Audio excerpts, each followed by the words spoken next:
O que irei relatar aconteceu há alguns anos atrás, quando eu era adolescente, sendo que jamais esquecerei daqueles acontecimentos. Há alguns anos atrás, na minha adolescência, acabei levando a minha curiosidade pelo sobrenatural, a qual já mantinha desde a infância mais a fundo. Passei a estudar e buscar cada vez mais conhecimento nesta área, a ponto de me tornar obcecado por tudo o que envolvesse o inexplicável. Estudava e lia com atenção tudo o que me caía nas mãos sobre o assunto, e coincidência ou não, por esta época, bem mais de uma pessoa apareceu para me guiar nestes estudos. E consegui livros incríveis com estas pessoas, principalmente livros de Madame Blavatsky e Aleister Crowley. E numa das minhas pesquisas, num sebo de Porto Alegre, eu acabei encontrando o livro negro de São Cipriano, o vulgar Capa Preta, que foi violentamente ridicularizado por estes meus amigos mais velhos e mais experientes no ocultismo. Bem, acabei perdendo o interesse no tal livro, até mesmo por ter lido coisas realmente ridículas e absurdas nele. E por esta época, eu conheci também um grupo de adolescentes que compartilhavam de muitos interesses como os meus, principalmente no quesito música. Comecei a namorar uma das meninas desta galera, montamos uma banda juntos e a partir de então passamos a viver sempre reunidos. Eu e o baterista acabamos adquirindo uma amizade muito grande, em partes porque namorávamos duas irmãs. Acabávamos sempre nos encontrando e indo juntos para a casa das meninas. Uma delas, diga-se de passagem, considerávamos sensitiva. Em partes por influência da música que ouvíamos e em parte por influência minha, o citado rapaz acabou tomando também interesse em assuntos sobrenaturais, principalmente o que envolvia magias, e na vida os ensinamentos de Aleister Crowley, que na época víamos como um líder espiritual. Um dia, estávamos na minha casa nos preparando para passar a noite na casa das nossas namoradas e falando sobre magia. E como chacota, eu acabei mostrando para ele o livro de São Cipriano. Separei um dos trechos mais absurdos e comecei a ler de forma ridícula, como os magos de filmes de terror antigo. Ele, rindo, tirou o livro da minha mão e o jogou na mochila para ler mais tarde, pois mesmo achando besteira, tinha curiosidade em conhecer. Então, logo nós saímos. E como a menina que considerávamos sensitiva era de alguma igreja cristã que não me recordo mais, e mesmo ela sendo roqueira, era completamente contra todo e qualquer tipo de magia. As poucas vezes em que comentamos algo sobre os nossos estudos perto dela, ela nos rendeu alguns sermões gigantescos, e como não queríamos desagradá-la, e muito menos ouvir protestos, escondemos o livro em meio às revistas do meu cunhado, onde as meninas nunca mexiam. Meus ex-sogros, nesta oportunidade, estavam no litoral, e a pedido da minha própria sogra, ficamos cuidando da casa e das meninas. O meu sogro me detestava a raios de ódio, mas como eu tinha a proteção da mãe da minha namorada, estávamos nos sentindo os donos da casa, e mal eles tinham saído. Durante a noite, assistimos filmes, ouvimos música, e mais tarde fomos deitar. E nem bem havíamos pegado no sono. Acordamos com um estrondo contra a porta dos fundos. Chamei o meu cunhado no quarto ao lado, que nem ao menos mudou a sua respiração pesada enquanto dormia. Porém, o meu amigo e as meninas haviam também acordado com o barulho.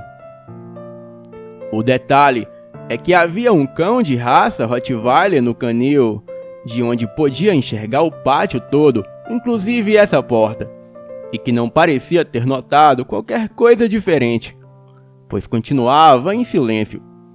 Deixamos as garotas nos quartos e fomos os dois conferir a porta, que estava trancada.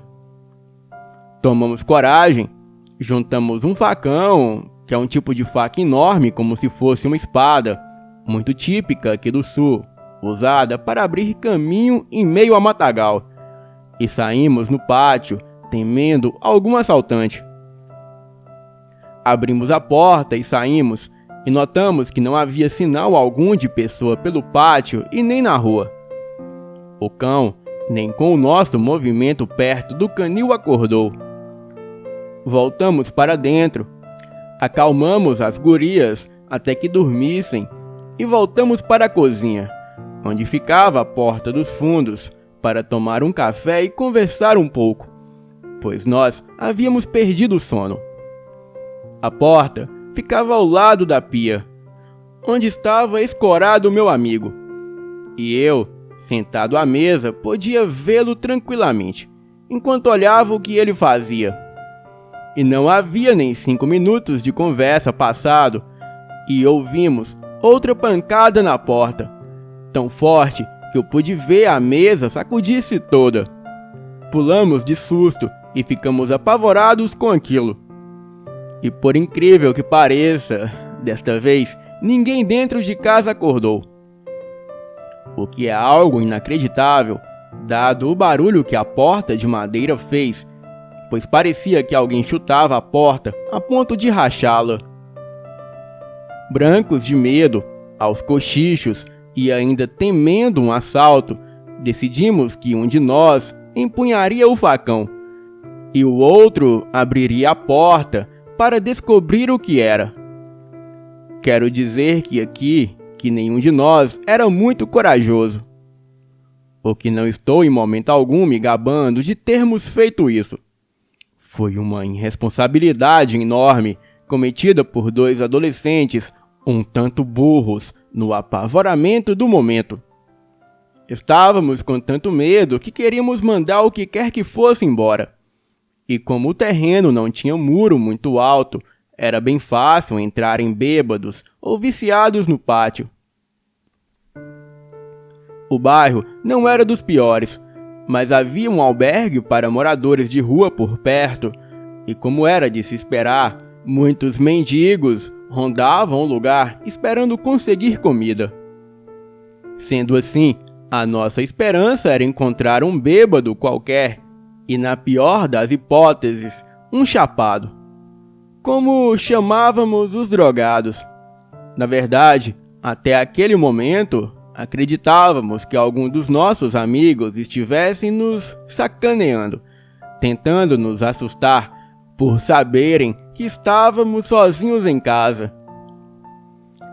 Esperamos alguns minutos, aguardando mais alguns movimentos ou barulho, e eu, diante da porta, tremendo de nervosismo, segurando aquele facão, e o meu amigo pronto para abrir a porta a qualquer momento. E do nada, alguém começa a mexer a maçaneta pelo lado de fora, como que tentando abrir, porém sem empurrar a porta.